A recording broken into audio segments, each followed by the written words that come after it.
मानव तेरी महिमा करने में ऊंचा उठते हैं। और धन्यवादित है प्रभु, सुनने वाले कान, समझने वाला मन दे मेरे परमेश्वर, और तेरे वचन के अनुसार जिंदगी जीने की बरकत दे। और 2026 की सारी कठिनाइयों को पार करने का इन्हें अपनी सामर्थ के द्वारा बड़ा फेवर दे मेरे परमेश्वर। और तेरा ग्रेस, तेरी कृपा तेरे लोगों के साथ बनी रहे। पिता, तेरा दास मांगता है इस समय तेरे वचन को खोलने से पहले तेरे लोगों के हृदय मन तेरे कलाम के लिए खोल मेरे परमेश्वर, ताकि ये वचन इनके हृदय की प्रभु आत्मा तक, इनके मन तक, इनकी अंतड़ियों तक उतर जाए मेरे परमेश्वर, और इनका हर एक चुनाव तेरे कलाम के अनुसार होने पाए। महिमा आपके नाम को प्रभु यीशु के मधुर नाम से मांगते हैं, आमेन आमेन। आप सबको जय मसीह की, प्रेज द लॉर्ड। प्रभु के घर में आपका स्वागत करते हैं और मसीह यीशु में ये आशा रखते हैं कि आप सब लोग मुबारक हैं, चंगे भले हैं, और खुदावंद ने हमें कठिनाइयों में, मुश्किलों में संभाल कर रखा है और एक बार फिर से अपनी हजूरी में एकत्र किया है, अपने घर में लाया है, ताकि हम उसकी हमदो सताइश कर सकें। आमीन, हालेलुया हालेलुया।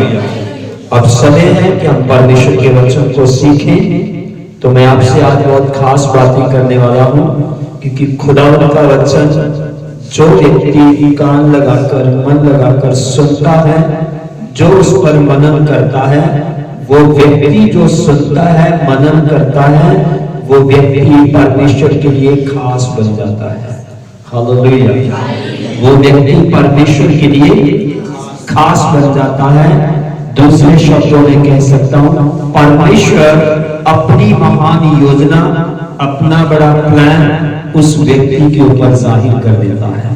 बोलिए हालेलुया हालेलुया।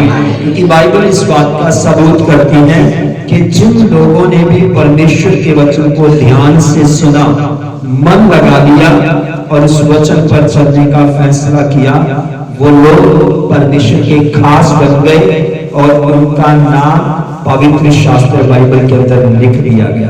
बोलिए हालेलुया। आज मेरे और आपके लिए लाखों, करोड़ों, हजारों, अरबों, खरबों, पूरी कायनात के लिए उन लोगों के नाम उदाहरण के रूप में इस्तेमाल किए जाते हैं। आमीन।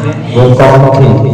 वो मेरी और आपकी जरा इंसान थे, जिनको परमेश्वर ने बुलाया और उन्होंने परमेश्वर की आवाज पर ध्यान दिया, परमेश्वर के शब्द पर ध्यान दिया, और जैसा प्रभु ने चाहा वैसा वो प्रभु के पीछे चलना शुरू कर दिए। आमीन। फिर वो आम लोग नहीं रहे, वो खास हो गए। उनकी पहचान खास हो गई, उनकी बातें खास हो गई, उनकी आइडेंटिटी, उनकी गवाही, उनकी चर्चा, उनको रूबरू करवाने वाला फिर कोई इंसान नहीं था, परमेश्वर साक्षात खुद था, और अपनी आत्मा के द्वारा अपने लोगों के नाम अपने लोगों पर प्रकट करता चला गया। हालेलुया। उसने ऐसे ही नहीं कहा, मैं अब्राहम का परमेश्वर हूं, मैं इसहाक का खुदावंद हूं, मैं याकूब का खुदा हूं, मैं इस्राएल का परमेश्वर हूं। क्यों? वो लोग परमेश्वर के साथ चलते रहे, और परमेश्वर को ये फक्र था कि वो उनका नाम बताकर उनकी जनरेशन को बताता था कि मैं तुम्हारे बाप दादा का परमेश्वर हूं। बोलिए हालेलुया हालेलुया। तो वो लोग परमेश्वर की नजर में खास थे। आमीन। तो आज का वचन हम देखने जा रहे हैं, हमें फलदार जमीन बनना है। फलदार जमीन बनना है। कौन सी? हमें वो जमीन बनना है जहां से फल आना चाहिए, यहां से फल आना चाहिए। क्यों ये जरूरी है? क्योंकि पेड़ हमेशा अपने फूल से प्रकट होता है, और फल अपने स्वाद के साथ अपनी पहचान दिखाता है। जब पेड़ का गुण आता है, फल का स्वाद आता है, तो ये दोनों तारीफ के योग्य हो जाते हैं। किसके योग्य होते हैं? तारीफ के योग्य होते हैं। जमीन अगर बंजर है तो उसका भी प्रभाव आएगा, जमीन अगर अच्छी है तो उसका भी प्रभाव आएगा। यानी कि दुनिया के अंदर कुछ भी काम करो, अगर बुरा करोगे तो उसका भी रिजल्ट बाहर आएगा, अगर अच्छा करोगे तो उसका भी असर बाहर आएगा। तो प्रभाव होता है पाप का भी, प्रभाव होता है परमेश्वर के प्रेम का भी, प्रभाव होता है एक अच्छे काम का, प्रभाव होता है एक बुरे काम का। और ये सारे अच्छे और बुरे काम की जिंदगी का सफर मनुष्य की जीवन शैली के अंदर से गुजरता है। आमीन, हालेलुया। तो हमें आज स्टडी कर लेनी है, सीखना है कि फलदार जमीन बनना हमारे लिए बहुत जरूरी है, क्योंकि जब तक एक बीज उगता नहीं है तब तक उसके ऊपर वो पौधा नहीं बनता, तब तक उसके ऊपर फल, जब तक फल नहीं आता तब तक उसके अंदर से बीज भी नहीं आ सकता। तो आप सोच कर देखें, अगर एक व्यक्ति जो मसीह के पास आया है, पहले तो उसे फलदार जमीन बनना है, फिर उसे एक पौधा बनना है, फिर उसे एक फल देने वाला व्यक्ति बनना है, ताकि उसके अंदर से जो बीज आए वो परमेश्वर की महिमा करने वाला हो। आमीन, हालेलुया। अगर एक विश्वासी मसीह में आया, अगर उसने अपनी इस जमीन के ऊपर फोकस नहीं किया तो वो बंजर जमीन रह गया, तो उसके अंदर से आने वाली पीढ़ी, उसके साथ से आने वाले लोग, वो भी वैसी ही फसल के होंगे। तो मसीह का वचन इसके ऊपर बहुत ध्यान देता है। यीशु मसीह जी ने इस बात के ऊपर बड़ी चर्चा करी है कि तुम्हारे अंदर से फल का आना, बोलो जरूरी है, फल का आना, फल अच्छा भी है और फल, बोलो फल अच्छा भी है, पर हम कौन से फल को पसंद करते हैं? अच्छे को। जब खरीदी करते हैं तब भी अच्छा अच्छा छांटने की, जो रस्सेदार होता है, पायेदार होता है, उसी को हम बटोरते हैं, उसी को हम रेडी से खरीदते हैं, उसी को पेड़ से उतारते हैं। पर जो अच्छा नहीं होता हम उसे लेना पसंद, क्योंकि वो खाने के योग्य नहीं है। तो मसीह जीवन में एक विश्वासी की जो जिंदगी है, परमेश्वर उसे फलदार जमीन की न्याय देखना चाहता है। यानी कि मसीह जिंदगी से परमेश्वर को फल की आशा है और सड़ा हुआ नहीं, अच्छे फल की वो आशा करता है। तो आज हमें देखना है हम कौन सी जमीन है, हम फलदार हैं या फिर हम फलदार नहीं है। अगर मैं फलदार की चीज की बात करूं तो तुम्हारा फलने का मतलब ये नहीं है कि तुम्हारे पास संसारिक सारी बरकतें हो, ये फलदार होना नहीं है। तुम्हारे अंदर मसीह का स्वभाव, तुम्हारे अंदर मसीह की शिक्षा, तुम्हारे अंदर मसीह का भय, तुम्हारे अंदर मसीह का प्रेम, तुम्हारे अंदर मसीह के साथ जीने की कशिश, ये है तुम्हारा फलदार होना। आमीन, हालेलुया, हालेलुया। तो आइए खुदावंद के वचन में चलते हैं। मत्ती रचित सुसमाचार उसका 13 अध्याय उसका 8 वचन पढ़ेंगे।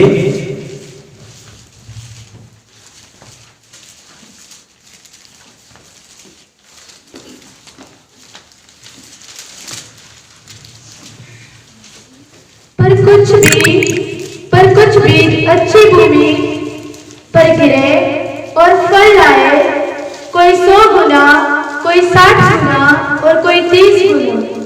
आमीन, हालेलुया, हालेलुया।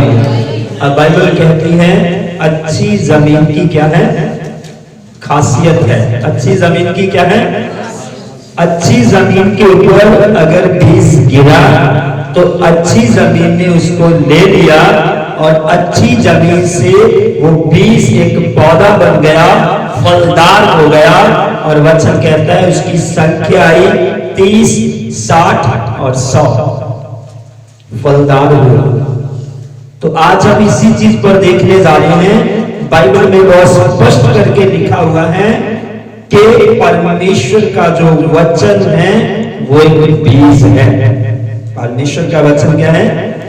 बीज है। आप जो मनुष्य हो आप जो लोग हो, संसार के जो लोग हैं, परमेश्वर का वचन कहता है ये एक खेत है। ये क्या है? खेत है। मनुष्य की जिंदगी परमेश्वर की नजर में एक वो खेत है जिसके अंदर परमेश्वर अपने वचन का बीज डालता है। आमीन। और वचन में साफ करके लिखा हुआ कि ये संसार क्या है? एक खेत है। संसार के अंदर से मैं और आप और पूरी कायनात के जो मानव जाति लोग हैं, पूरी कायनात के, वो संसार के अंदर है। जो कोई परमेश्वर के वचन को, उस बीज की न्याय अपने जीवन में लेगा। अब मैं आगे जाकर बताऊंगा कि जब आपको परमेश्वर के वचन का बीज लेना है तो उससे पहले आपको मरना पड़ता है। क्या होना पड़ता है? हम सब पंजाब के लोग हैं और सबसे ज्यादा जो खेतीबाड़ी है, सबसे ज्यादा जो अनाज का उत्पादन होता है वो पंजाब की धरती पर होता है। आप समझ रहे? इसीलिए पंजाब को सोने की चिड़िया का नाम दिया जाता है कि बहुत सारे राष्ट्रों को ही नहीं, पूरी देश विदेश की कंट्रियों को यहां से अनाज भेजे जाते हैं, सप्लाई होते हैं। तो आपको बहुत भली बात समझ में होगा कि जब किसान बीज बोने की तैयारी करता है तो वो डायरेक्ट जाकर बीज नहीं बो देता। क्या करता है? पहले जमीन को तैयार करता है।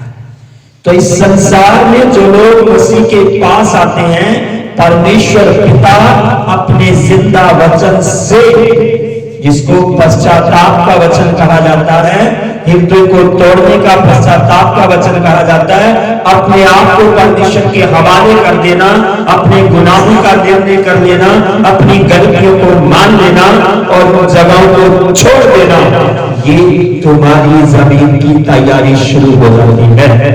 और वचन कहता है कि परमेश्वर का वचन हमें क्या करता है? बोलो, तोड़ता है। क्या करता है? कैसे? उस लाठी की तरह जब वो हमारे ऊपर चलता है तो वो हमारी क्या करता है? ढुलाई करता है। कितनों को याद है पिछले दिनों में गीत गाया था हमने, अस्सी वचन दे साबण नाल धुलदे जाना है, यीशु जितना चाहता है उतना चलते जाना है। अगर हम परमेश्वर के वचन से अभी तक इस जमीन को तैयार करने में फेलियर हैं, तो मैं आपको कहना चाहता हूं, आपके काम परमेश्वर के वचन को सुनकर भी अनसुना कर रहे हैं, देखकर भी अनदेखा कर रहे हैं। अगर कोई ऐसा है, अगर कोई ऐसा जीवन मसीह में जीता है, उसकी जिंदगी में फल नहीं आएगा, चाहे वो कहीं भी चला जाए। क्योंकि बाइबल में बहुत साफ करके लिखा है, पहला ही हम पॉइंट देख रहे हैं कि मसीह का वचन कहता है जो अच्छी जमीन है वही फलदार होगी। आमीन, हालेलुया, हालेलुया।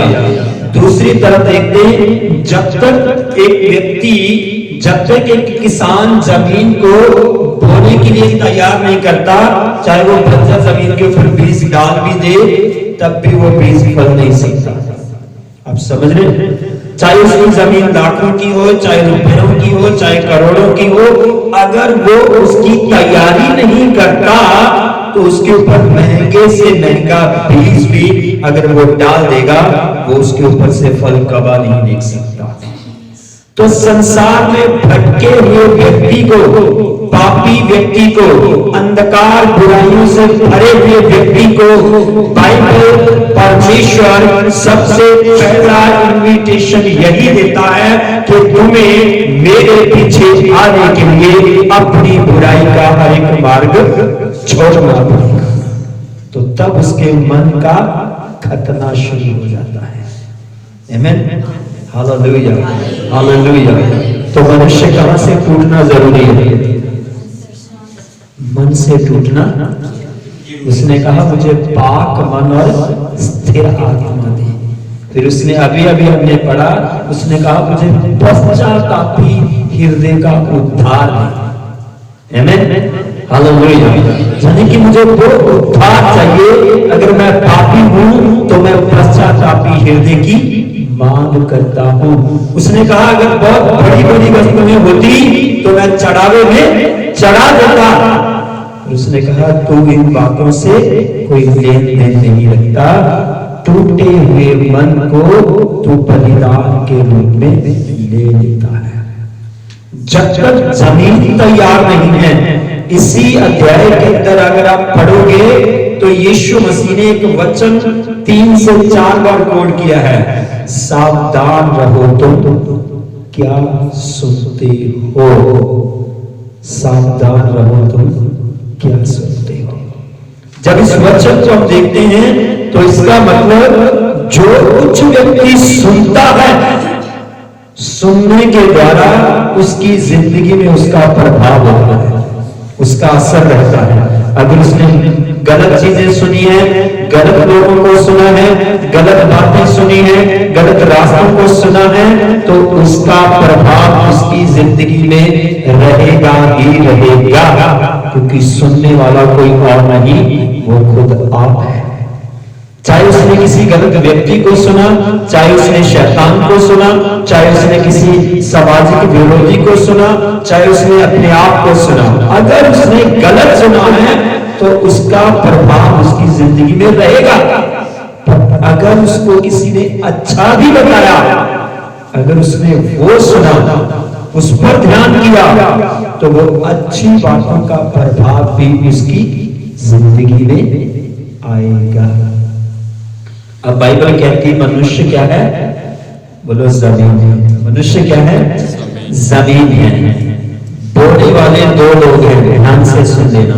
बोने वाले 2 लोग, एक परमेश्वर का पुत्र है और दूसरा वैरी, बोलो शैतान है। दूसरा वैरी शैतान है। परमेश्वर के पुत्र आज की तारीख में परमेश्वर अपने सेवकों को इस धरती पर जिम्मेवारी देते हैं कि वो परमेश्वर के पुत्र के वचन की बातें लोगों के गिरते रूपी जमीनों के ऊपर बोलते चले जाएं। और शैतान जो कई गलत लोगों की जिंदगियों का इस्तेमाल करता है, कई तरीके से आता है और वो भी लोगों की जिंदगियों में क्या करता है, लोग बोलता है, गलत बीज को बोता है। अब मनुष्य के ऊपर निर्भर करता है, वो खुदा खादम की जो वचन से तुम्हें सलाह देकर ताड़ना देता है, सुधारने का काम करता है, तुम्हें कोई अच्छी बात समझा रहा है, मनुष्य उस बात को सुनकर अपने जीवन में ले रहा है, या फिर जो बातें शैतान लोगों के मन दिल दिमाग में डाल रहा है, जब लोग उसके विषय में बातें कर रहे हैं, व्यक्ति उस पर विचार कर रहा है। आप जिस प्रकार के बीज को लेलोगे उसका फल आपकी जिंदगी में आएगा, डेफिनेटली आएगा। वहां पर ये मत सोचो कि सुनता तो मैं फिल्मी गाने हूं, पर मेरे अंदर से क्या बहे, आत्मा है, मेरे अंदर से क्या बहे, देखता तो मैं गंदी मूवी हूं, पर मेरे अंदर से क्या है, शुद्धता ही है, पवित्रता ही है। क्या ये हो सकता है? नहीं। करूं तो मैं अंदर से चुनिया, पर लोग मेरी क्या करें, तारीफ करें, ये हो नहीं सकता। तुम वो क्या रहे हो, तुम कटनी किस चीज की काटने की तैयारी कर रहे हो, और तुम कहते हो मैं कचरा ढो रहा हूं, मुझे क्या चाहिए, सोना। ऐसे हो सकता है? बाइबल में जब मैं रात प्रार्थना कर रहा था तो प्रभु मुझे एक चीज दिखा रहे थे। मैंने बोला प्रभु जी जल्दी से वो इंतजाम कर दीजिए ताकि मैं लोगों को दिखाकर बता सकूं। परमेश्वर ने मुझे कहा मनुष्य को कहे कि तुम्हें जानवर की मानद नहीं होना है, पशु सरीखा नहीं होना। क्यों? पशु को तो जहां बांध दोगे तो बंधा रहेगा, जहां खड़ा कर दोगे वहां खड़ा रहेगा। पर मनुष्य में समझ है कि ये जगह खराब है, ये चीज खराब है, ये रास्ता खराब है, ये काम खराब है, ये वस्तु खराब है, मैं इसका अगर सेवन करूंगा, इसका इस्तेमाल करूंगा, तो इसका मतलब इसका नुकसान मेरी जिंदगी में होगा। तो तब भी इंसान कहता है नहीं मैं कर लेता हूं, पर फिर भी प्रभु जी आप मुझे क्या करना। बोलो खेत में बीज किसने बोया? आपने। उसको बढ़ावा किसने दिया? आपने। अब जब उसका फल बाहर आ रहा है, उसका असर हो रहा है, तब तुम दोष किस पर लगाए? परमेश्वर के पुत्र पर। वचन में लिखा है बोने वाला परमेश्वर का पुत्र था। आमीन, हालेलुया। क्योंकि हम कहते हैं हम कौन है? मसीह हैं। हम प्रार्थना करते हैं, बाइबल पढ़ते हैं, हमारी जिंदगी में कोई नुकसान नहीं होना चाहिए। पर सावधान रहो, तुम सुनते क्या? सावधान रहो, तुम्हारे अंदर कौन सा बीज आ रहा है? जो आएगा उसका रिजल्ट जरूर आएगा। यीशु ने ऐसे नहीं कहा, इसीलिए उसने बुक ऑफ रेवलेशन में भी कहा जिसके कान हो वह सुने। क्योंकि मैं आगे आपके सामने खोलने जा रहा हूं। चेलों ने सवाल किया जब यीशु मसीह ने कहा कि परमेश्वर का राज्य एक बीज की तरह है, एक खेत की तरह है। परमेश्वर के वचन में यीशु मसीह ने कहा 4 प्रकार के बीज का जमीनों का जिक्र आया कि अलग अलग प्रकार की जमीनें हैं, और बोने वाले ने बीज को बो दिया। पर वहां पर जिक्र आया अच्छी जमीन के अंदर फल आया।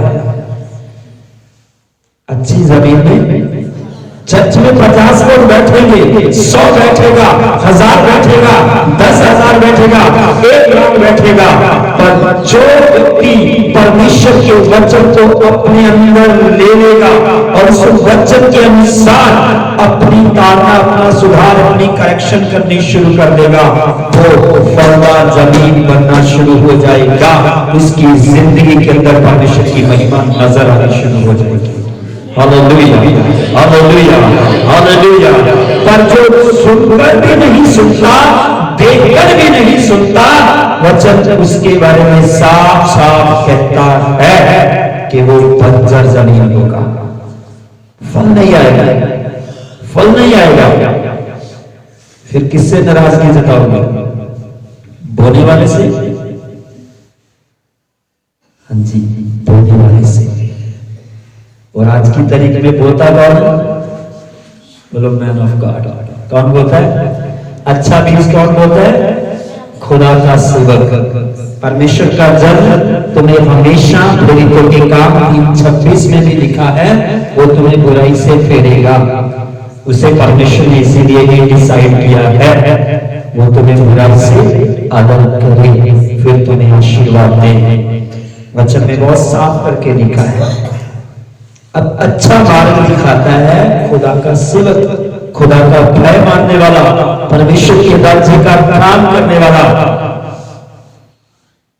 अगर तुम उसकी नहीं सुनते तो डेफिनेटली है बुरा बीज बोने वाला वैरी शैतान।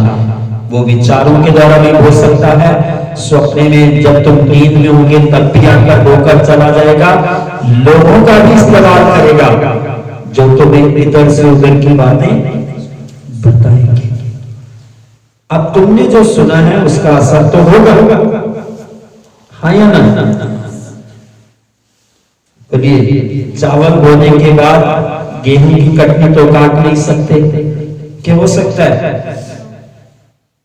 बोए तो आलू है और कहीं के छन्नियों का भाव बहुत है तो छन्नियां लगानी चाहिए थी। अब एक ही दिन में छन्नी लगेगी नहीं क्योंकि टाइम नहीं है। आपने जो बोया है इस जमीन के अंदर उसका प्रभाव रहेगा, उसका फल आपको देखना पड़ेगा। आपने अच्छा बोया है, आपको ये देखना है।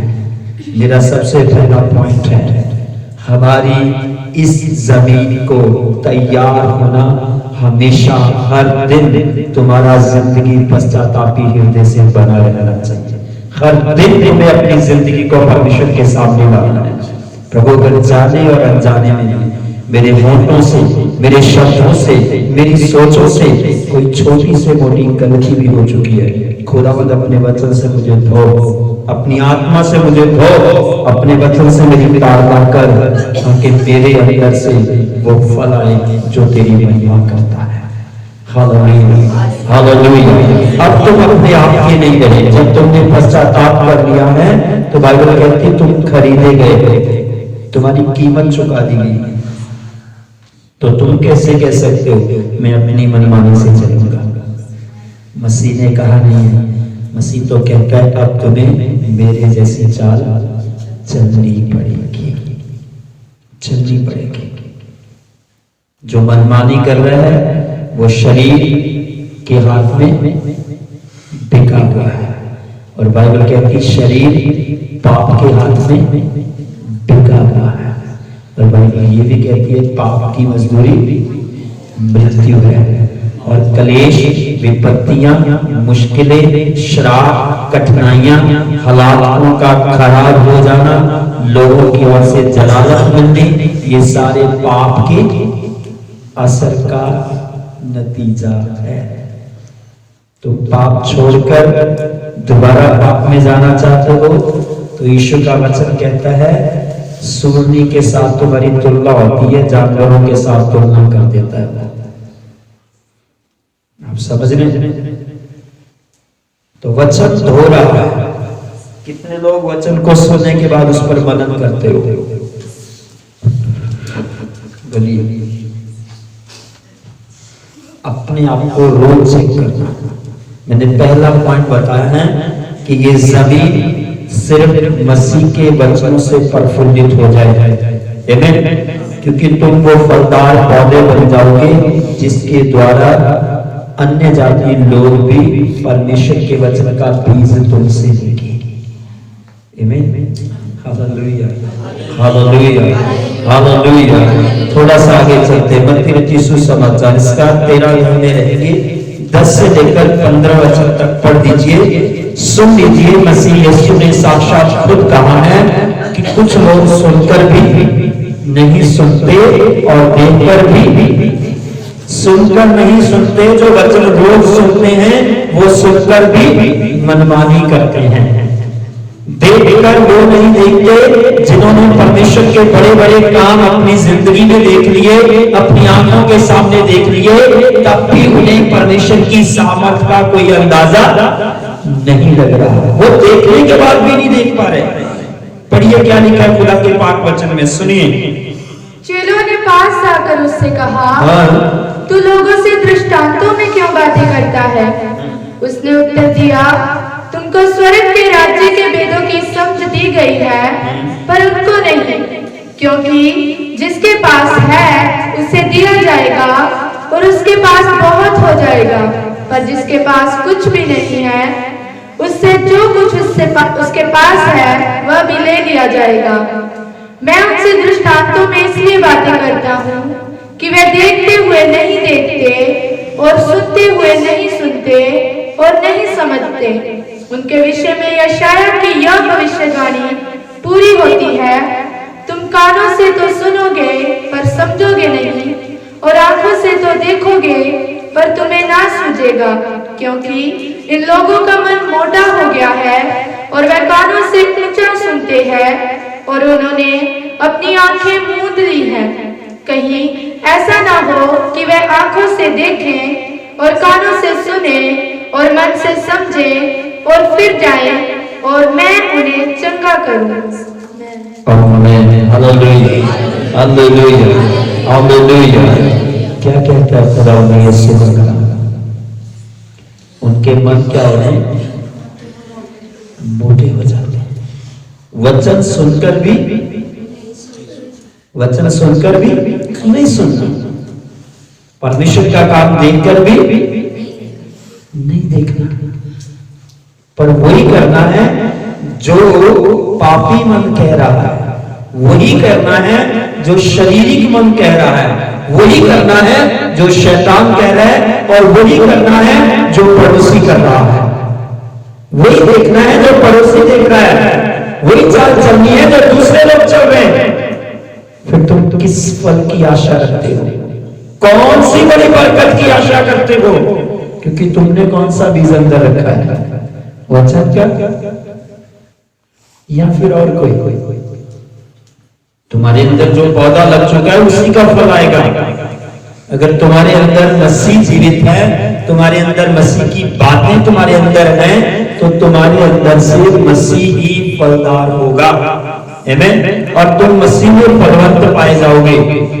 और मसीह के वचन में साफ लिखा है, मुझसे अलग होकर तुम कुछ नहीं कर पाओगे। क्योंकि संसार के अंदर 1% नहीं, बहुत बहुत बड़ी मात्रा में बुराई है। और तुम्हारा एक दिन भी इस संसार में मसीह यीशु के बिना गुजारना कठिन है। ऐसा कह सकते हैं, उसके वचन के बिना तुम्हारा एक दिन भी कटना बहुत कठिन है, बहुत कठिन है। और मैं ये दावा करके कहता हूं, अगर एक सच्चा मित्र, एक सच्चा सलाहकार है, तो वो परमेश्वर का जिंदा कलाम है। Hallelujah, hallelujah. और जिसने वचन सुनने के बाद, वचन पढ़ने के बाद भी उसको अपने हृदय रूपी जमीन पर उतरने नहीं दिया और उस जमीन के अंदर ये कार्य ना होने दिया कि वो वचन के अनुसार ही फलेगा, वचन के अनुसार ही ग्रोथ करेगा, वचन के अनुसार ही बढ़ेगा, परमेश्वर उसे फलदार बनाएगा। आमीन, हालेलुया, हालेलुया। थोड़ा सा आगे बढ़ते हैं, इसका 19 वचन भी पढ़ना, 20, 21, 22।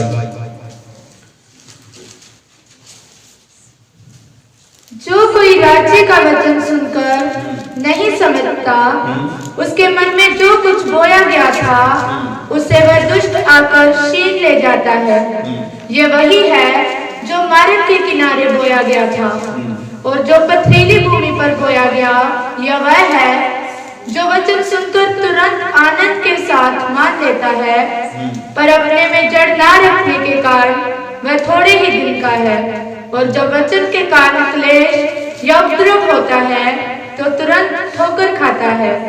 जो झाड़ियों में बोया गया, यह वह है जो वचन को सुनता है, पर इस संसार की चिंता और धन का धोखा वचन को दबाता है और वह फल नहीं लाता। जो अच्छी भूमि में बोया गया, यह वह है जो वचन को सुनकर समझता है और सब बोले हालेलुया। पहले हमने देखा फलदार जमीन बनना पड़ेगा। कौन सी? अब हम देख रहे हैं कौन से लोग फलदार नहीं होते। वचन में बहुत साफ साफ लिखा है, कौन से लोग फलदार नहीं होते? जो वचन सुनते तो हैं पर समझते, देखते तो हैं पर मानते नहीं हैं। वो व्यक्ति, वो जमीनें, वो लोग कभी भी फलदार नहीं हो सकते। बाइबल में साफ लिखा है, यीशु मसीह ने कहा, तुम्हें आत्मा में भेदों की समझ दी गई है। अब जब वचन में प्रचार होता है, उदाहरण के तौर पर यहां पर लिखा है फलदार होना। आमीन। यहां पर जमीन का जिक्र आया है, बीज का जिक्र आया है, खेत का जिक्र आया है। तो ये सारी बातें उदाहरण है, सारी बातें उदाहरण है। अगर व्यक्ति कहे मैं थोड़ी खेत हूं, मैं जमीन का टुकड़ा थोड़ी हूं, आप समझ रहे हैं? Hallelujah, hallelujah. पर जो कुछ मेरे अंदर आता है, उसका असर मुझ पर भी होता है, मेरे परिवार पर भी होता है, मेरे हालात पर भी होता है, मेरे समाज और संसार पर भी होता है। जो कुछ मेरे पास आता है, उसका असर मेरे परिवार पर भी होता है। अगर मैं अच्छे काम करता हूं, अच्छे रास्ते को जा रहा हूं, तो उसका असर मेरी जनरेशन पर भी होगा, मेरे परिवार पर भी होगा, मेरे पड़ोसियों पर भी होगा, मेरे समाज के अंदर भी होगा। अगर मैं बुरे रास्ते पर जा रहा हूं, बुरे काम कर रहा हूं, उसका प्रभाव मेरे परिवार में भी होगा, उसका प्रभाव मेरे समाज में भी होगा।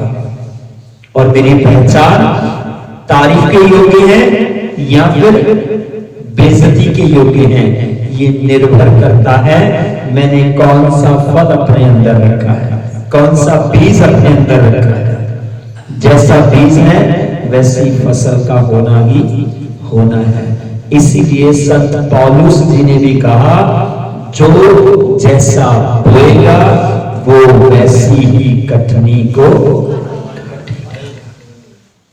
एक टाइम था हमें नहीं था पता परमेश्वर को क्या पसंद है क्या नहीं पसंद है। एक टाइम था हम परमेश्वर को इतना नजदीकी से, इतना साफ सुथरी रीति से नहीं जानते थे। हमें लगता था जमाने की तरह कि भक्ति कैसी भी कर लो प्रभु पसंद हो जाता है। पर जब अपने पवित्र शास्त्र बाइबल से पढ़ना शुरू किया तो हमें समझ में आना शुरू हुआ कि बैलों से, बकरों से, बड़े बड़े चढ़ावों से वो प्रसन्न नहीं होता। हमारे जीवन की बदलाहट से, हमारे अंदर की बुराई छोड़ने से, हमारा दीन बन जाने से, हमारा नम्र हो जाने से, परमेश्वर को पहले नंबर पर रखने से, पवित्रताई का जीवन जीने की प्रैक्टिस करते रहने से ही वो प्रसन्न होने वाला परमेश्वर है।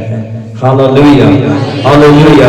जब ये बातें समझ में आने लगी तो हमने उन बातों से अपना रास्ता बदल लिया और हमने कहां पर ध्यान करना शुरू कर दिया?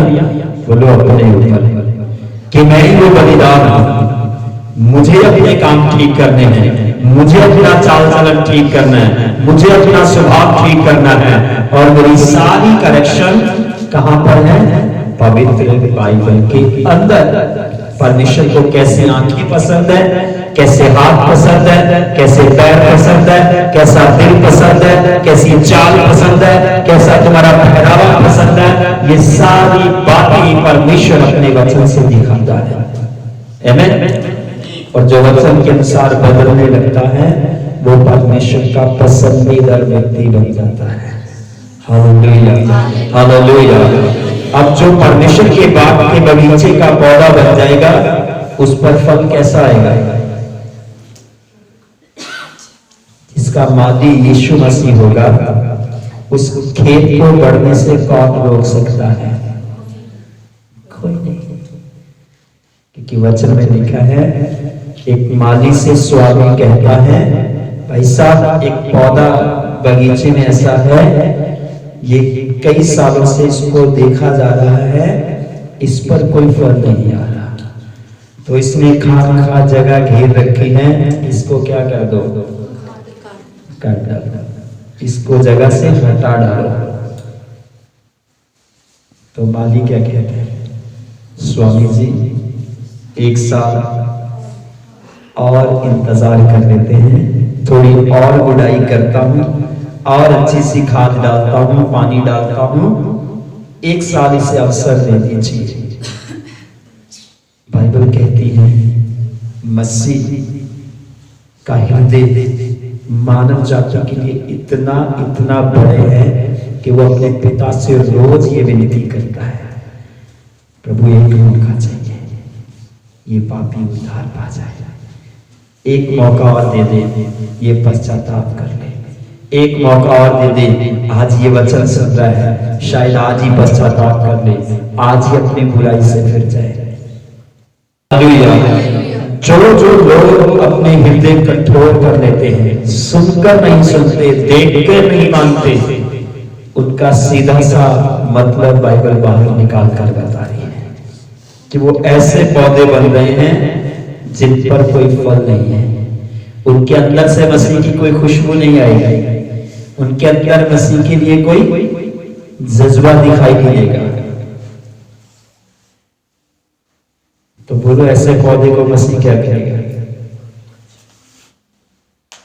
माली से सवाल करना, तुमने बगीचा लगाया है, क्यों लगाया है? किसान से पूछना, तुमने 1 किला खेत बोया है तो क्यों बोया है? खेत की शक्ल देखने के लिए? नहीं,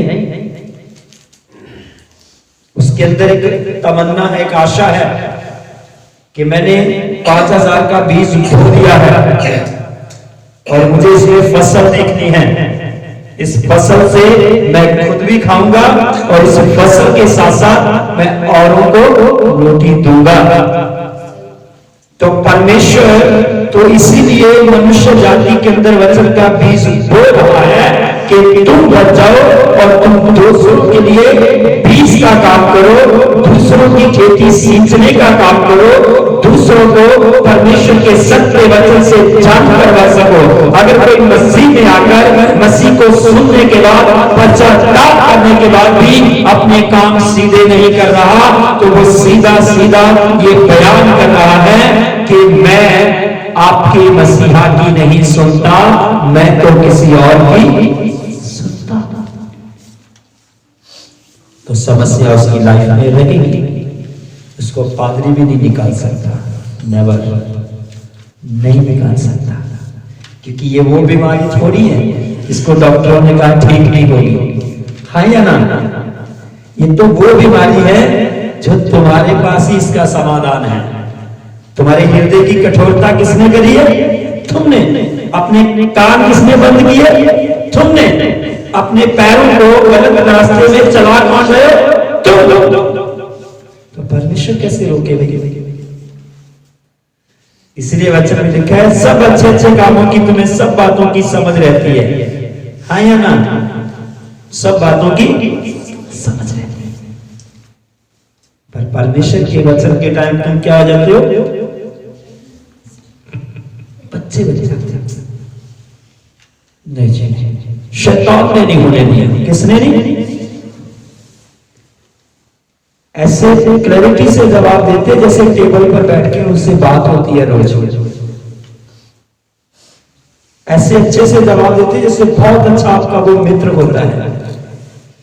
आपको शर्म आनी चाहिए आपको ये बताते हुए, क्योंकि आप ये बता रहे हो कि मैं उसकी सुनता हूं जो मुझे उल्टे सीधे काम करने के लिए कहता है, और जिससे बताने आते हो उसको आप ये कहते हो जो आप बताते हो वो मैं नहीं सुनता।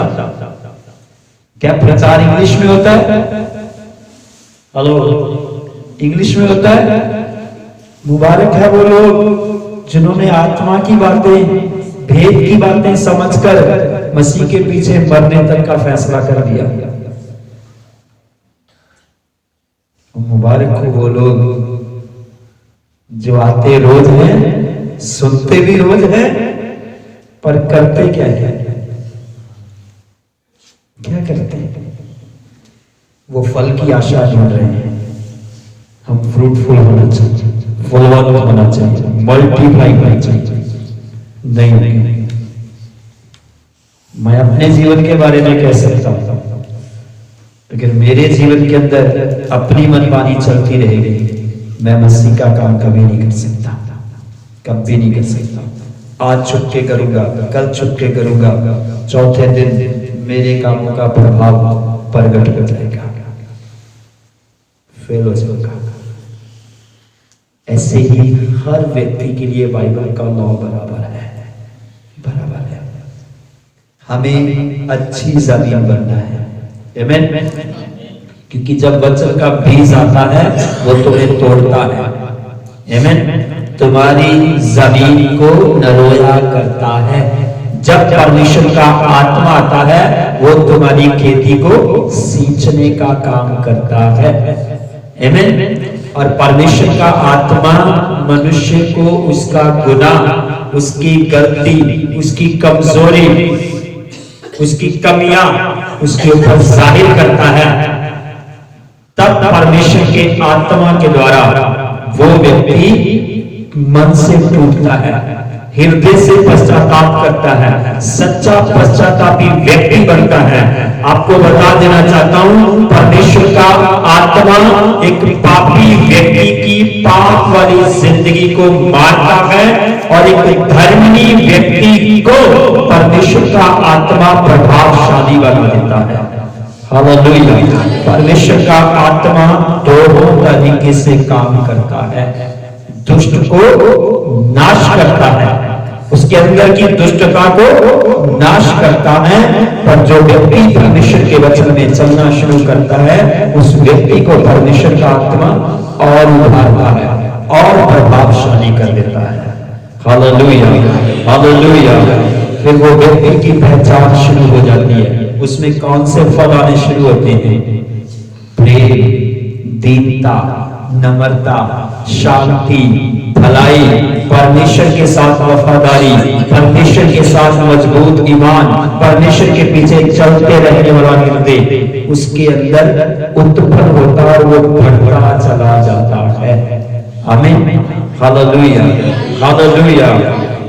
अगर पौधा नहीं बढ़ रहा तो आपको प्रार्थना और आत्मा में आगे बढ़ने की जरूरत है। आमीन, आमीन, हालेलुया, हालेलुया। परमेश्वर भी अपने उन लोगों के लिए चिंतित हो जाता है जो उसके पुत्र पर विश्वास तो लाते हैं पर वो फलदार नहीं होते, पर वो आशीषित नहीं होते, वो बढ़ नहीं पाते। प्रभु चाहता है कि वो फलदार हो जाएं। अगर तुम बढ़ नहीं रहे, वचन सुनने के बाद गलती कर रहे हो, वचन सुनने के बाद गलतियां कर रहे हो, तो तुम्हें प्रार्थना में और आत्मा में आगे बढ़ने की जरूरत होती है। Hallelujah, hallelujah. क्योंकि तुम्हारी भलाई कोई और नहीं कर सकता, खुदावंद का रूप है जो तुम्हें धोएगा, तुम्हें तराशेगा, तुम्हें खड़ा करेगा और उसके लिए तुम्हें उसकी हजूरी में घुटने टेकने पड़ेंगे। आमीन, हालेलुया, हालेलुया, हालेलुया। आगे बढ़ जाते हैं थोड़ा सा। तो कौन से लोग, आपकी जिंदगियां कैसे फलदार होंगी और आपके अंदर फल लगेगा कैसे? पढ़िए फिर से मत्ती 13 का 23 वचन पढ़े, मत्ती 13 का 37 वचन पढ़े। जो अच्छी भूमि में बोया गया, ये वह है जो वचन को सुनकर समझता है और फल लाता है, और कोई 100 गुना, कोई 60 गुना और कोई 30 गुना। बोलिए हालेलुया, हालेलुया। फल कौन सा व्यक्ति लाएगा? अच्छी भूमि पर बोया गया। नहीं, फिर से पढ़िए क्या लिखा है, बड़ा मजेदार लिखा है। जो अच्छी भूमि में बोया गया, यह वह है जो वचन को सुनकर समझता है और फल लाता है। बोलिए हालेलुया। जो वचन को सुनकर क्या करता है? समझता है। जो समझता है वो वचन के अनुसार अपनी हृदय रूपी जमीन का क्या करता है? वो लोग ख्याल करता है कि इसके अंदर अच्छा बीज ही आना चाहिए, अच्छी बातें ही आनी चाहिए। जो वचन को समझकर वचन के अनुसार अपने आप का सुधार करता है वो फलदार व्यक्ति बन जाता है, जिसके अंदर से फल नजर आना शुरू हो जाता है। Hallelujah, hallelujah. तुम 2 साल की विश्वासी हो, तुम 5 दिन के विश्वासी हो, 50 दिन के हो, 50 साल के विश्वासी हो, अगर तुम्हारे जीवन में मसीह नजर नहीं आया, तुम्हारे कामों में मसीह नजर नहीं आया, तुम्हारे रवैये में मसीह नजर नहीं आया, तुम्हें सोचना पड़ेगा आज भी तुम एक बंजर जमीन की तरह हो। तुम्हें सोचना पड़ेगा क्योंकि जमाना तुम्हें देखता है, जमाना तुम्हें सुनता है, जमाना तुम्हारे बीच में से विचरता है। वो तुम्हारे अंदर मसीह को देखने की कोशिश करते हैं, तुम्हारी जुबान से मसीह की बातों को सुनना चाहते हैं, तुम्हारे कामों से मसीह को देखना चाहते हैं। अगर हमारे काम पहले की तरह मैले और चिथड़े ही हैं तो फिर कौन सा वचन तुमने सुना, कौन सा समझा और क्या सुधार लाया? इतना ही काफी नहीं है कि मैंने पहला कथन वचन पूरा कर दिया। प्रभु के कलाम में लिखा है तौबा करो, मुड़ो, तौबा कर ली है, ठीक, पानी का बपतिस्मा ले लिया है। अब बाकी के काम कैसे करने? बोलो कैसे करने? अपनी मर्जी से। बाइबल पढ़नी अपनी मर्जी से, प्रार्थना करनी अपनी मर्जी से, चर्च जाना अपनी मर्जी से, सेवा करनी बोलो अपनी मर्जी से। जब मर्जी ही अपनी करनी है तो उससे क्यों कहते हो तेरी इच्छा मेरे जीवन में पूरी हो जाए? फिर तो तुम झूठ बोल रहे हो। हाँ या ना? जब उसकी मर्जी की बात आएगी वो तुम्हें तोड़े, वो तुम्हें सवारे, वो तुम्हें निखारे, वो तुम्हें आग की भट्टी में से ले जाए, तब कहते रहो तेरी इच्छा पूरी हो जाए, तो वो तुम्हें निखारेगा। याद रखना जो सुनार होता है उसका ये मकसद नहीं होता कि सोने को घर के अंदर ही रखना है, उसका तो मकसद ये होता है सोने को ऐसी खूबसूरती दे देनी है ताकि वो जमाने के लोगों के हृदयों के पसंद आने वाला बन जाए। तो मसीह का वचन तुम्हें वो कुंदन सोना बनाएगा ताकि तुम जमाने में परमेश्वर के काम करने के योग्य हो जाओ। तुम्हारे द्वारा बहुत सारे लोग परमेश्वर की ओर खींचे आए, पर क्या ऐसा होता है? हमें अपनी जिंदगियों को फलदार बनाना है। वचन में लिखा है जो वचन को सुनकर समझता है यानी कि वही व्यक्ति वचन के अनुसार चलेगा। मुश्किलें आएंगी, कठिनाइयां आएंगी, जब आप वचन के अनुसार चलने का फैसला लोगे। जब वचन तोड़ता है व्यक्ति को, जब वचन धोता है व्यक्ति को, तब व्यक्ति को थोड़ी सी तकलीफ होती है। होती कि नहीं होती? जमीन में भी जब हल चलता है तो जमीन हंसती नहीं है। यस, कठिनाई झेलनी पड़ती है। कई प्रकार के औजार किसान लोग इस्तेमाल करते हैं जमीन को तैयार करने के लिए, सॉफ्ट करने के लिए। परमेश्वर अपने वचन से ही तुम्हें सॉफ्ट करता है, अपने वचन से तुम्हारे हृदय को तोड़ता है और अपने वचन के बीज के द्वारा ही तुम्हें फलदार बनाता है। Hallelujah, hallelujah. एक वो घड़ी होती है जब परमेश्वर का वचन तुम्हें तोड़ता है, एक वो घड़ी होती है जब एक परमेश्वर का वचन तुम्हें मजबूत करता है, और एक वो घड़ी आती है जब परमेश्वर का वचन तुम्हें फलदार करना शुरू कर देता है। हालेलुया। और जब कंप्लीट हो जाते हैं तो परमेश्वर के जो जमाने भर में लोग हैं जो खुदावंत से दूर बैठे हैं वो तुम्हें फलों से पहचान देते हैं। आमीन। तुम्हारे काम तुम्हारे फलों को प्रकट करते हैं। आमीन, हालेलुया। और फल अपने पेड़ का नाम नहीं बताता, फल अपने स्वाद को बताता है। हालेलुया। तो विश्वासी की जिंदगी खुदावंत के कलाम से मिठास के साथ भरी होनी जरूरी है। मिठास भरनी चाहिए तुम्हारी जिंदगी में। ऐसा नहीं कि कठिनाई के दिन आए तो ये पढ़ा है कलाम में, ये पढ़ा है वचन, ये पढ़ी है प्रार्थना, ये पढ़ा है बाइबल, आज के बाद मैं बाइबल नहीं पढ़ूंगा, दुआ नहीं करूंगा, चर्च नहीं जाऊंगा, पादरी से नहीं मिलूंगा, ये नहीं करूंगा, वो नहीं करूंगा। किसकी सुन रहे हो? किसने तुम्हें यह सलाह दी? किसने सिखाया? जब हम आंसुओं की जिंदगी जी रहे थे हमने तो मसीह से ये नहीं कहा ना, हमने तुम्हें कभी सिखाया कि जब तुम्हारे ऊपर कठिनाई के दिन आए तो तब तुम 1 महीना के लिए बाइबल बंद कर देना, सो जाना, चर्च आना छोड़ देना, जब अच्छे दिन आ जाए फिर तुम शुरू कर देना। आया ना? मैंने ऐसा नहीं सीखा, बाइबल में ऐसा नहीं सीखा।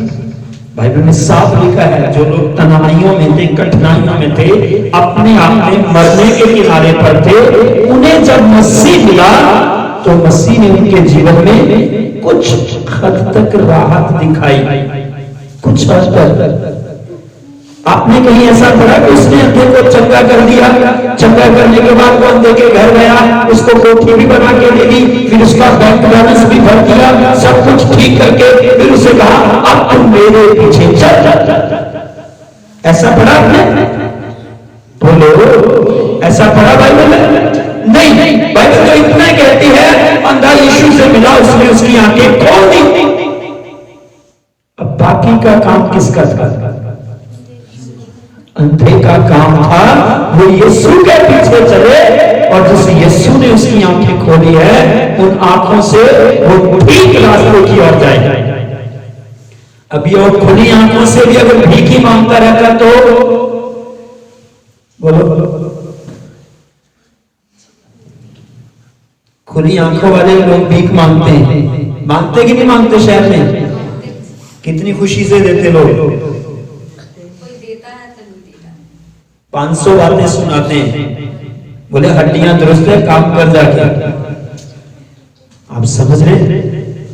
अगर वो अंधा ये सोचता है कि मसीह ने तो अपना काम कर दिया, मेरी आंखें खोल दिया, मेरे अजीजों, परमेश्वर अगर तुम्हारी जिंदगी में एक राई के दाने के समान भी चमत्कार कर चुका है तो तुम्हारी अगली सीढ़ी है, तुम परमेश्वर के वचन को कितनी जगह लेते हो अपने हृदय के अंदर। तुमने उसके वचन के बीज को कहां पर समेट रखा है? तुमने उसके वचन को अपने हृदय की जमीन के ऊपर लाया है? क्या तुम उसके अनुसार चल रहे हो? क्या तुम परमेश्वर में बढ़ रहे हो? क्या तुम्हारी हृदय परमेश्वर के साथ बढ़ रही है? जहां आज भी तुम्हारी आशा उन लोगों की तरह है जो हजारों लोगों को दूर आज भी मसीह को देखने के लिए तरस रहे हैं, पर उनकी जिंदगी में खुदा ने कोई चमत्कार नहीं किया, पर फिर भी वो आस लगाकर बैठे हैं। बहुत सारे मसीह लोग अपनी हृदय रूपी जमीन पर ध्यान नहीं करते, एक ही चीज पर घोड़ा रखा हुआ है, तो वो तो सब कुछ कर दे, सब कुछ कर दे, सब कुछ कर दे, सब कुछ कर दे। काम तो स्वर्गदूतों को भी करना पड़ा, हाँ या नहीं? वो करना पड़ा कि काम तो स्वर्गदूतों को भी करना पड़ता है और वो आज भी कर रहे हैं। बाइबल कहती है अगर स्वर्गदूतों ने अपनी मर्जी करी तो परमेश्वर ने उनको उनके पद से हटा दिया और परमेश्वर नहीं चाहता कि वो इंसान को अपने राज्य से बाहर निकाले। ये परमेश्वर का प्लान नहीं है। परमेश्वर नहीं चाहता वो तुम्हें सदा के जीवन से हटा डाले।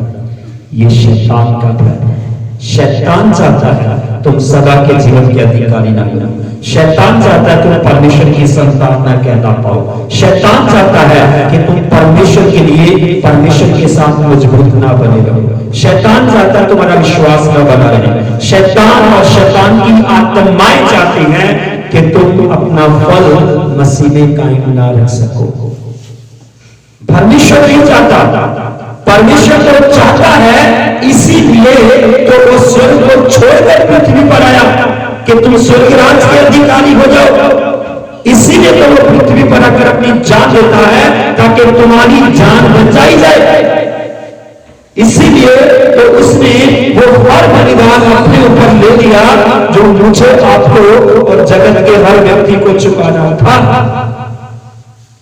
इसीलिए पर क्या आज हम इस बात की चिंता में हैं कि हम कौन सी जमीन है, हमारे अंदर से कौन सा फल आ रहा है, लोग हमारे अंदर कौन से फलों को देख रहे हैं।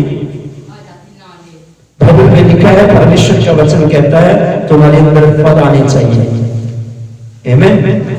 वो हमें फलदार पौधे देखना चाहता है। जब एक पेड़ फलदार होता है, किसी को कहना नहीं पड़ता इसकी तारीफ करो, किसी को बताना नहीं पड़ता। लोग पेड़ को देखने के बाद कहते वाह, और जब उसका फल खाते हैं तब भी लोग उस पेड़ की तारीफ करते हैं। बोलो हालेलुया। एक विश्वासी अगर वचन के अनुसार अपने जीवन को मजबूती से थामे रखता है तो बाइबल कहती है, परमेश्वर ने कहा मैं तुम्हारे आदर को बढ़ाऊंगा, मैं तुम्हें इज्जत दिलाऊंगा, मैं तुम्हें तारीफ के योग्य बना रहूंगा। हालेलुया। किसी को नहीं कहने पड़ेगा मैं अच्छा हूं, मेरे काम बहुत अच्छे हैं, मैं बहुत अच्छा करता हूं। जमाना तुम्हारे अंदर के फल से जान जाता है तुम कौन सी क्वालिटी के व्यक्ति हो। Hallelujah, hallelujah. वचन में उदाहरण लोग जमाना कहते हैं किसी के माथे पे नहीं लिखा होता, हाँ या ना? किसी के माथे पे उसके काम बता देते हैं वो किसका है, किसकी ओर से चल रहा है।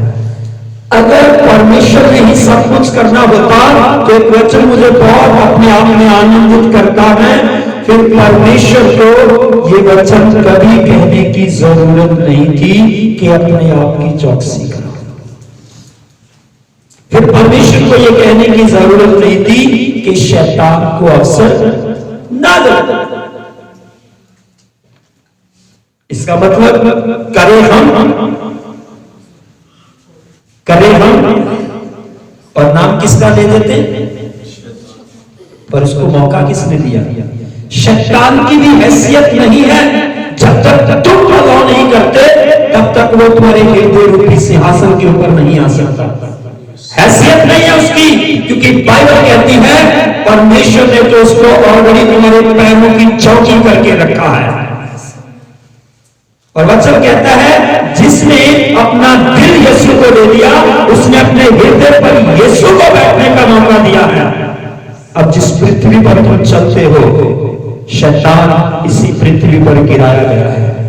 और आप सोच कर देखो अगर तुम्हारी जिंदगी में यीशु का राज्य चल रहा है तो शैतान हर दिन तुम्हारे पैर के नीचे मसला जाएगा, उसकी योजना तुम्हारे पैर के नीचे मसली जाएगी। पर जब तुम मसीह की बात को रद्द करोगे, शैतान की बात को अलाउ करोगे, तुमने मौका दे दिया है और तुमने उसे कहा है आ बैर मुझे बार, तो वो तुम्हें हर प्रकार की गंदगी के रास्ते की ओर लेकर जाएगा। तुमने मौका दिया है, तुमने अपने अंदर से वो बीज लाया। वचन कहता है एक उदाहरण यीशु ने बीज के बारे में कही, होता है तुम लोगों ने अच्छा बीज नहीं बोया? बोला यस हमने अच्छा बोया था। बोला जब सो गए तो दुष्ट आया, उसने बुरे बीज को। और मैंने अपनी लाइफ में यह तजर्बा किया है, जब एक व्यक्ति प्रभु में बढ़ने लगता है शैतान सपनों के द्वारा बुरी आत्माओं को भेजता है और उसके अंदर गंदी विचारधारा, कठोरता, हठीलापन और उसे संसार की बड़ी चीजें दिखाकर उसके अंदर से वचन को खत्म करने की कोशिश करता है। शाम को विश्वासी ने कलाम सुना होता है, बाइबल पढ़ी होती है, सुबह उठकर चिंता की हजारों बातें शैतान लाकर उसकी प्लेट में परोस देता है। और विश्वासी अगर कमजोर होता है तो वो उसकी सारी बातों पर ध्यान करना, मनन करना शुरू कर देता है। बोलता हाँ तू सही तो कहता है, इसका हल कैसे होगा, वचन में तो लिखा ठीक है। वचन की बातें कथा और कहानियां नहीं है, ये जिंदा कलाम है। बाइबल कहती है इससे जिंदगियां बदलती हैं। जिन्होंने निर्णय ले लिया, जिन्होंने ये ईमान रखा कि यीशु भला बदल रहा है, यीशु मुर्दे जिंदा कर रहा, वो वैसी ही आशा के साथ, वो वैसी ही उम्मीद के साथ यीशु से मिलने निकले। और बाइबल कहती वो चंगे ही नहीं हुए, उनकी जिंदगियां बदल गई। बाइबल कहती उनका नाम पवित्र शास्त्र बाइबल के अंदर लिखा गया है। हालेलुया।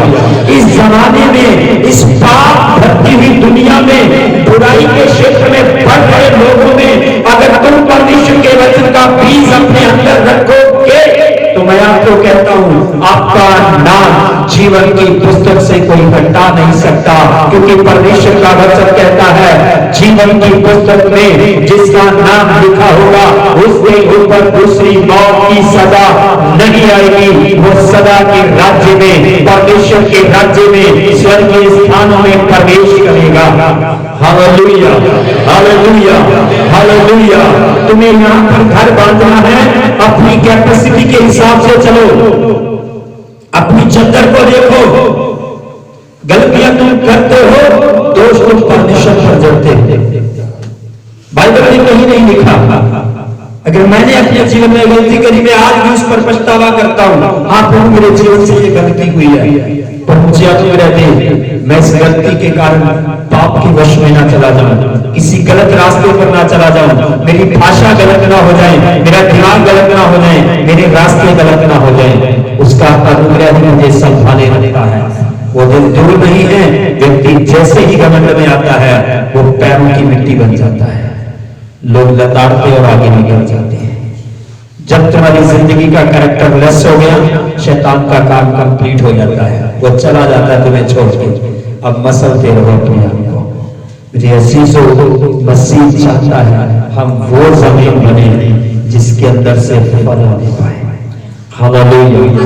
लास्ट वचन पढ़ के समाप्ति की ओर चलता हूं। मैंने कहा था परमेश्वर का वचन लिखता है कि परमेश्वर का अच्छा वचन जो बीज है वो परमेश्वर का पुत्र फैलाता है। उसके लिए पढ़ दीजिए मत्ती 13 का 38, मत्ती 13:38 वचन पढ़िए। खेत संसार है और 37 वचन भी पढ़िए।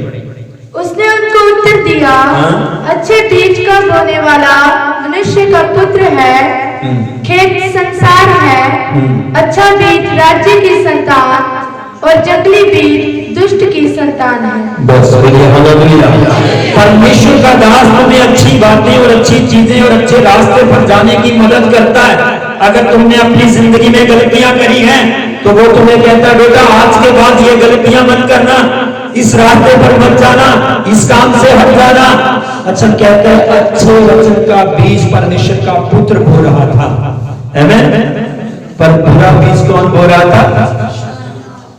वो कहता हाँ घर हमारा, हम जो मर्जी करें, आप कौन हो? ये विचारधारा कौन ला रहा है? इसी कलेश में तो दुनिया फंसी है। आप कौन होते हैं मैं कहने वाले?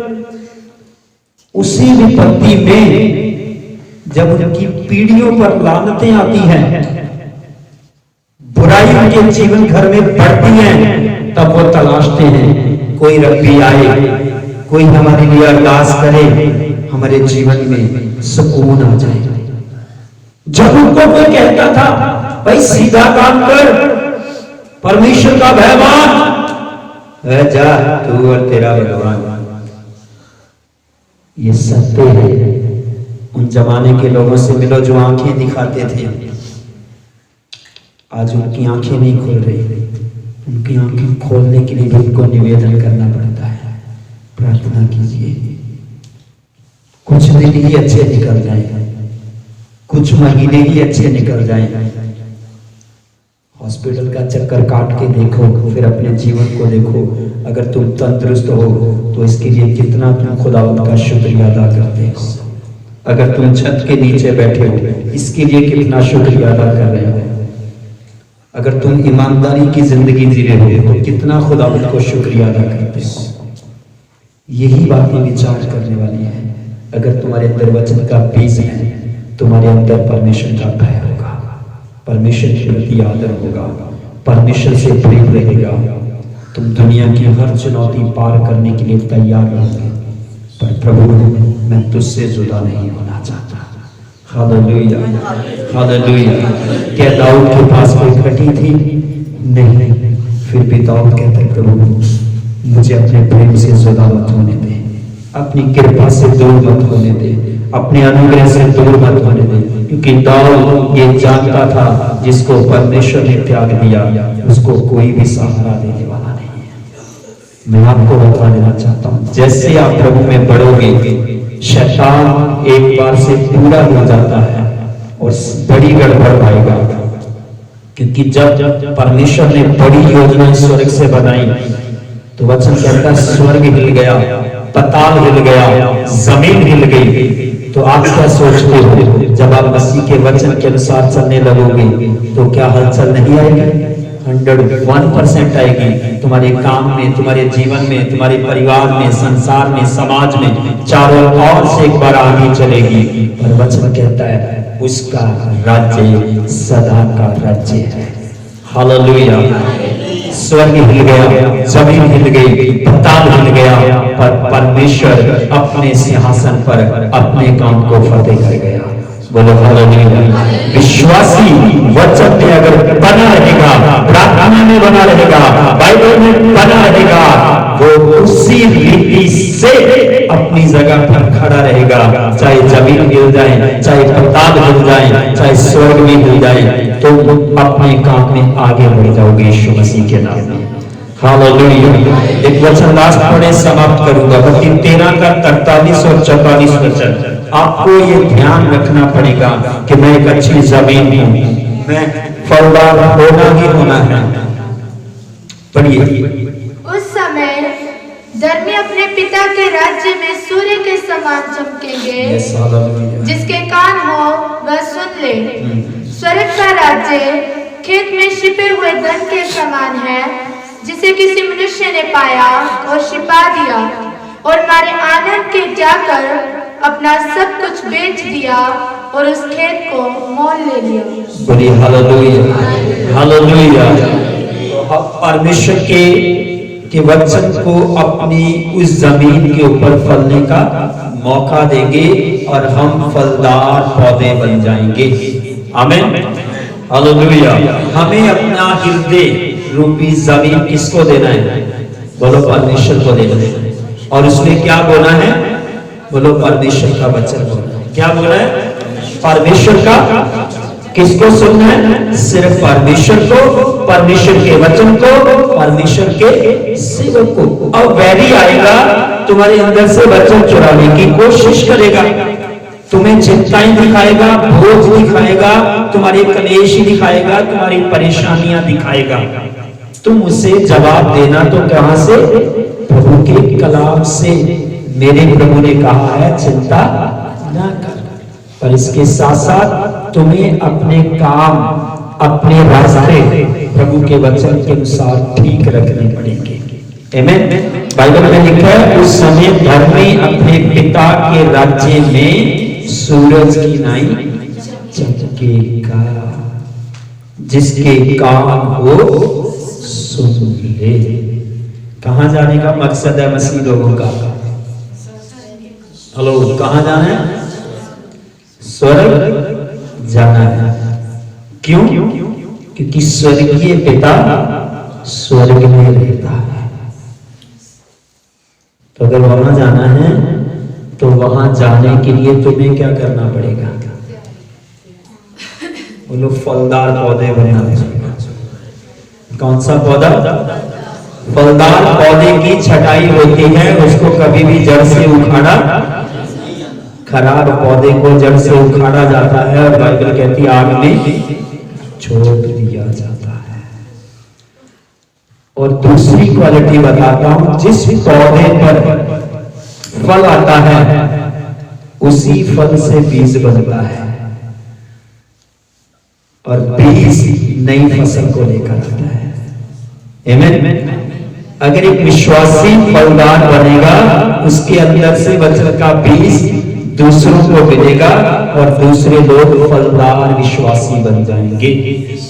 आमीन। जो पौधा फल नहीं दे रहा, उसके अंदर से बीज भी, अगर साफ साफ करके कहूं, जो विश्वासी परमेश्वर के वचन को अपने हृदय रूपी जमीन पर नहीं ले रहा, वचन को समझकर नहीं चल रहा, उसके अंदर फल भी नहीं आएगा और उसके अंदर वचन को बोलने वाली शक्ति भी नहीं आएगी, क्योंकि वो बोलेगा कुछ और उसके काम कुछ और होंगे।